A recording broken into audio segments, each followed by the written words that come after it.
आप सभी को मेरा नमस्कार। मैं अभिषेक सिंह आपका स्वागत करता हूं अपने चैनल पे। तो चैनल पे नए हो तो सब्सक्राइब जरूर कर लेना और वीडियो को लाइक कर देना, शेयर कर देना, क्योंकि ये वीडियो आपके लिए बहुत ज़्यादा इंपॉर्टेंट होने वाली है। क्योंकि इस वीडियो में मैं बात करने वाला हूँ हॉस्टल अलॉटमेंट को लेकर। चाहे वो आर्ट्स के स्टूडेंट हों, चाहे वो साइंस के स्टूडेंट हों, चाहे वो एग्रीकल्चर के हों, चाहे वो BA LLB के हों, चाहे वो आर्ट्स फैकल्टी के स्टूडेंट्स हों, है ना। तो सारे के जो हॉस्टल अलॉटमेंट प्रोसेस है वो कैसे क्या होती है, क्या प्रक्रिया है, क्या रूल्स हैं, कितनी लिस्ट आती हैं, है ना, कितनी सीटें हैं, सारी चीज़ों पे अपन चर्चा करने वाले हैं इस वीडियो में।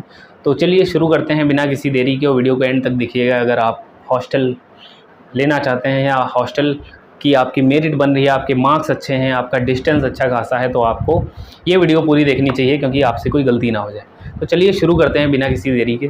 तो देखिए, हॉस्टल अलॉटमेंट जो प्रोसेस है, अगर मैं पहली लिस्ट की बात करूँ तो आपको पता है, जैसे आपकी फ़िज़िकल वेरिफिकेशन, जब डॉक्यूमेंट वेरिफिकेशन हो रहा होता है, उसी के 3-4 दिन बाद या 3-4 दिन पहले आपके जो आपने मेल रजिस्टर की थी, है ना, जो आपकी जो मेल आईडी थी, जो आपने BHU के फॉर्म में फ़िल की थी, उस मेल आईडी पे आपको मेल आता है जिसकी फ़ीस होती है 4875 उस हॉस्टल अलॉटमेंट की।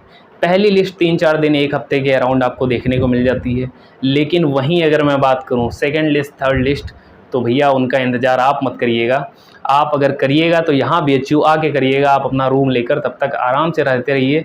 अगर आपका लिस्ट में नाम आएगा तो आपको मेल के थ्रू एक मैसेज ज़रूर जाएगा, है ना। आप अपनी क्लास मत छोड़िए इसके चक्कर में। अब पहली लिस्ट जैसे ही आ जाती है तो क्या क्या करना होता है। तो सबसे पहली चीज़ आपको पता है कि काउंसलिंग के टाइम, डॉक्यूमेंट वेरिफिकेशन के टाइम आपको 3 डोजियर फॉर्म फिल करने होते हैं।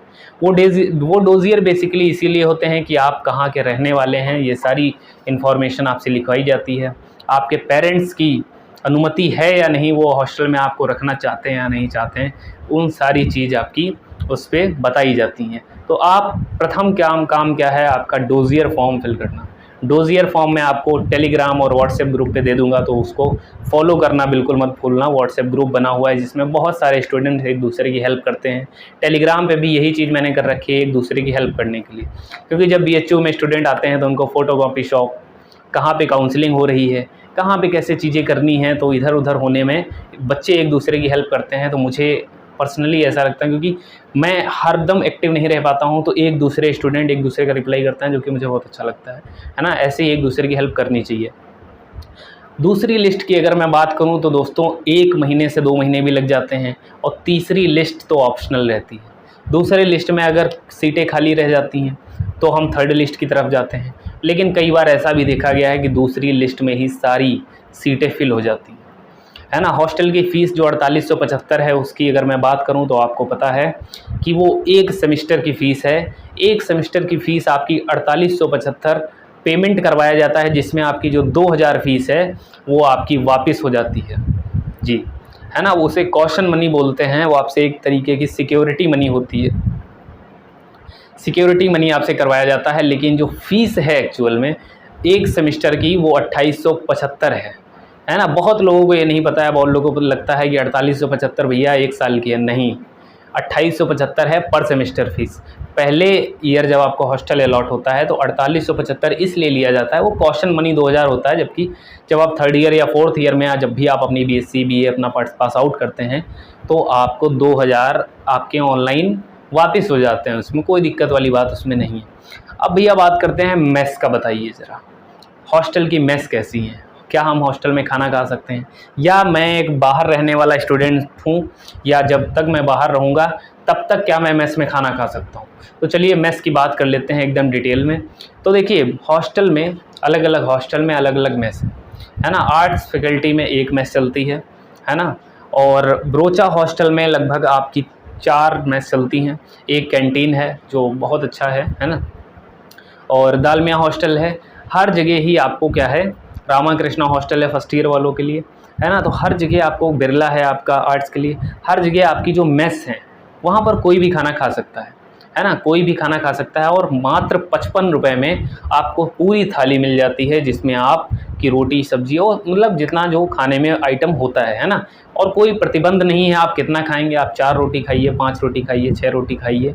आप बल्किंग होने के लिए, जिम के लिए, है ना, तो उसके लिए भी खा सकते हैं, कोई उसमें दिक्कत वाली बात नहीं है। कभी आपसे कोई ये नहीं कहेगा कि आपने आज 4 रोटी एक्स्ट्रा खा ली तो भैया 10 रुपये एक्स्ट्रा कर दो, ऐसा कुछ नहीं है। 55 रुपये में आपको सादा भोजन, सादी थाली आपको मिल जाती है। उसके अलावा जो ऑप्शन है आपके पास, आप चिकन भी खा सकते हैं 85 रुपये में, है ना। आपको 2 पीस मिलेंगे मुर्गे के, है ना, जो कि अच्छी बात नहीं है ना। और अंडे की सब्ज़ी अगर आप लेते हैं, मछली वगैरह 85 रुपये में आपको मिलेंगे मछली के पीस। अंडे आपको 2 अंडे की सब्ज़ी और बाकी जो भी आइटम रहेगा वो 75 रुपये में। और सेम अगर मैं बात करूँ तो आपका पनीर भी मिलेगा, पनीर के 4 पीसेस मिलते हैं छोटे छोटे, है ना, जो कि अफोर्डेबल तो नहीं है पर टेस्ट के लिए सब खाते हैं। तो मुझे लगता है कि यही गर्ल्स हॉस्टल का भी है। अगर मैं बात करूं तो बॉयज़ हॉस्टल में तो कोई भी आ जाके खा सकता है, वो हॉस्टल का रेजिडेंस हो ना हो, बाहर रह रहा हो, कोई दिक्कत नहीं है उसमें, है ना, कोई इशू नहीं है। और अलग अलग टाइम पे आपको खीर वगैरह भी मिल जाती है, तो वो एक्स्ट्रा चीज़ है। कैंटीन में अब अगर मैं आपको बता दूं तो जैसे 7 रुपये का समोसा हो गया, जलेबी हो गई, है ना, 12 की 100 ग्राम, तो ये सारी चीज़ें आपको, चाय वगैरह हो गया।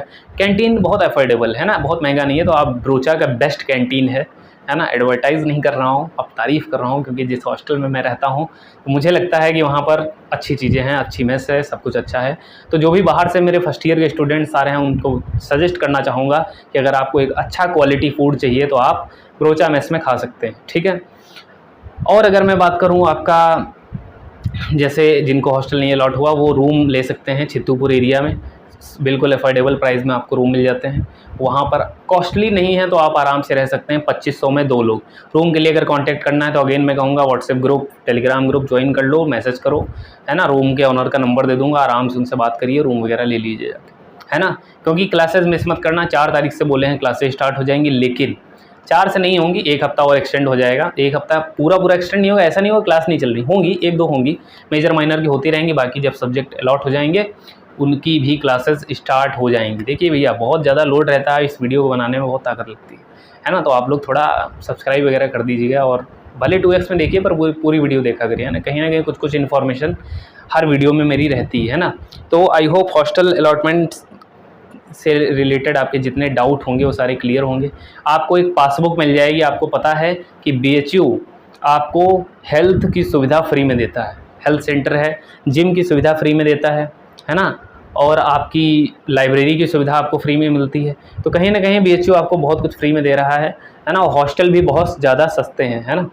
तो ये थी आज की वीडियो, कैसी लगी आप ज़रूर बताइएगा। और हॉस्टल अलॉटमेंट से मुझे लगता है आपके सारे डाउट क्लियर होंगे। CUET स्कोर, अपनी कैटेगरी और अपना स्कोर, अपना डिस्टेंस अगर कमेंट कर देंगे तो मैं आपको कोशिश करूंगा बताने की कि आपको हॉस्टल मिल सकता है नहीं। So thank you guys, all the very best.